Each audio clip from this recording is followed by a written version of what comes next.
नमस्कार मित्रांनो, तुमचं स्वागत आहे आमच्या व्हिडिओ चॅनलवर। तर आज मी इथे बघा आंबे काढून घेतले आहे झाडातून आणि आंब्याचं लोणचं बनवणार आहे।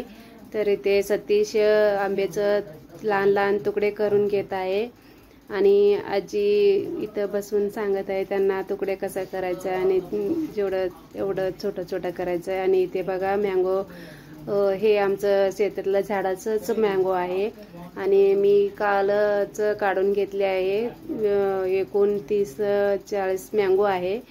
तर लोणचं घालायलाच काढलो आहे आणि एक दिवस मी पाण्यात भिजवून ठेवले होते आणि आज आजी येऊन ते स्वच्छ धुवून पुसून घेतली आहे। आणि इथं संगमेश पण आले बघा मदत करायला आणि संगमेश पण ते सतूर घेऊन छोटे छोटे तुकडे करून देत आहे। आणि ते बघा आमचं टायगर पण येऊन इथं थांबलेत बघा बघायला आणि इथं सोनू पण बसले आहे।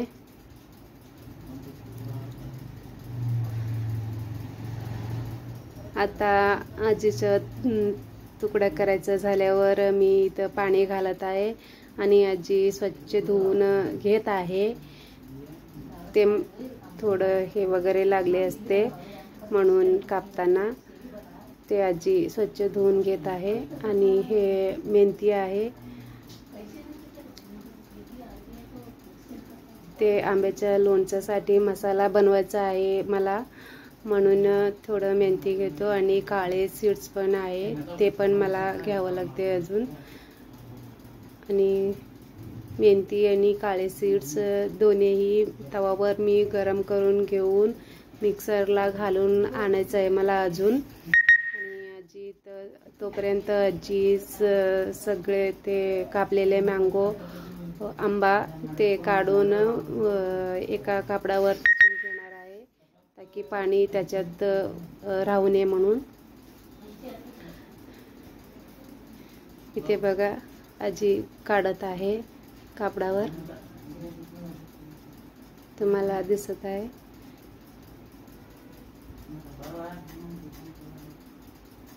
एकदम स्वच्छ धुवून घेतली आहे आजी। आणि हे माझी नातीन आहे,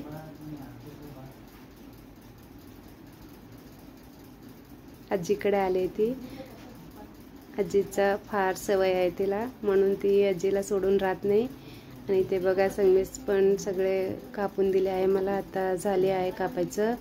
आणि त्याच्यातलं 2-3 आंबे पण पिकले होते ते सतीश खायला घेऊन गेले।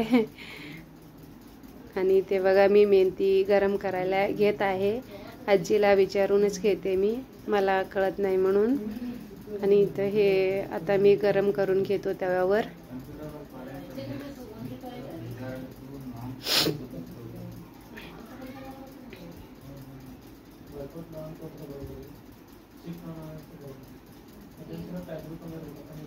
ते काळे सीड्स असते ना, ते तवावर एकदम चिटचिट करतो आणि चिटचिट होऊन ते पांढरं होईपर्यंत गरम करून घ्यायचं। आणि त्यानंतर मेथी पण गरम करून घ्यायचं आहे मला।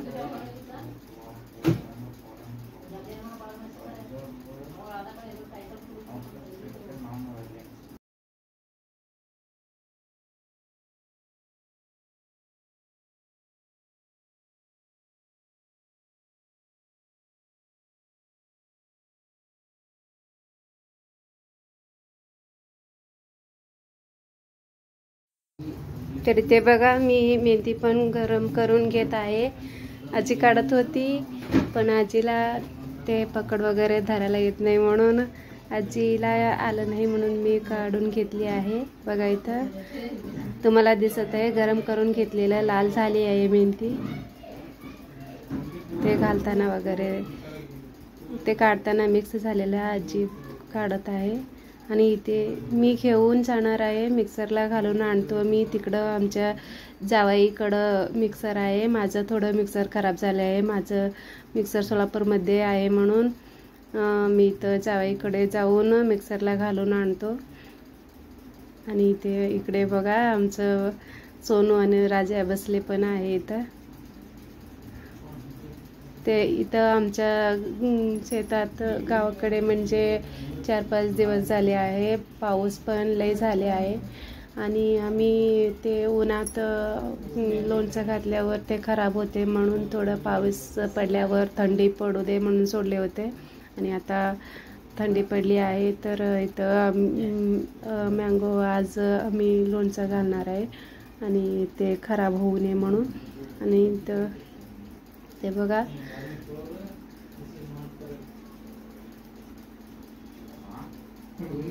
आमचं शेतकऱ्यांचं सामान तुम्हाला दिसत आहे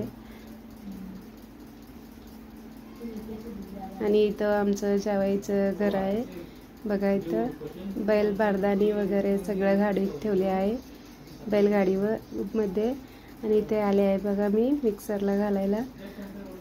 आता मी मिक्सरला घालून घेतो, लावून घेतो. दोन्ही मिक्स करूनच घेत आहे मी एकदमच.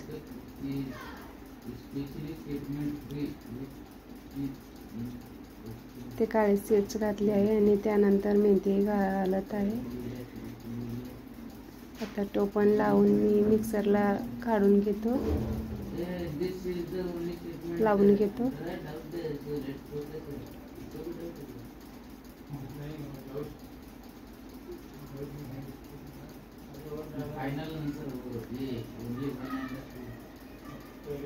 मिक्सर पण लय चांगलं आहे आणि आम्ही समर्थ म्हणजे मला तर ऑनलाईन वगैरे ते मागायला येत नाही. समर्थ ऑनलाईन मागून दिले बाबाला मिक्सर. आम्हाला पण एक आणले आहे आणि त्यांना पण एक मागून घेतले आहे आणि मिक्सर पण आम्हाला चांगले भेटले आहे ऑनलाईन, म्हणजे एकदम चांगलंच आहे मिक्सर. आणि ते बघा बारीक झाले, एकदम बारीक काढून घेतले आहे मी. आणि आता मला हे मिश्रण आजीला द्यायचं आहे आणि ते बघा मी घेऊन जात आहे.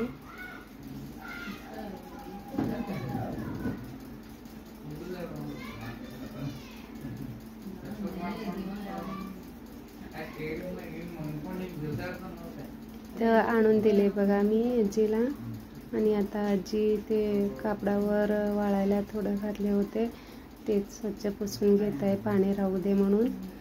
आणि पुसून घेऊन एका टोपलीत भरून घेत आहे. इथे बघा आता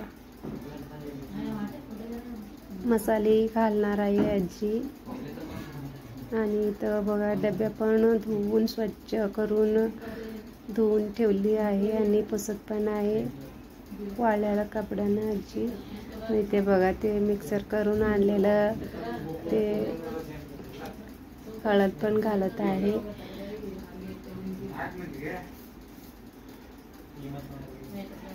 आणि हे मीठ आहे, मीठ जास्त असावं. ते मीठ जास्त असलं की ते लोणचं आमचं फार दिवसांना खराब होत नाही, म्हणून मीठ जास्त असावं म्हणून आजी मीठ घालत आहे.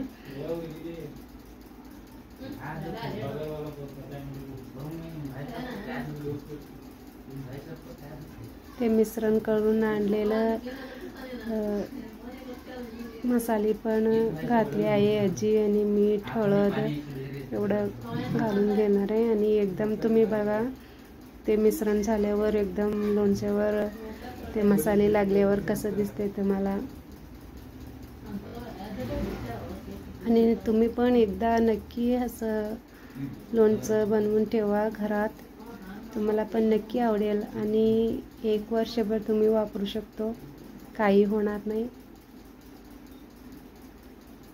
इथे बघा असं मिक्स करून घ्यायचं आहे आणि नंतर हे सगळं मिक्स झाल्यावर ते धुवून ठेवलेलं डब्यात घालून ठेवायचं. आणि इथे झालंय आमचं लोणच्याचं रेसिपी आजीचं.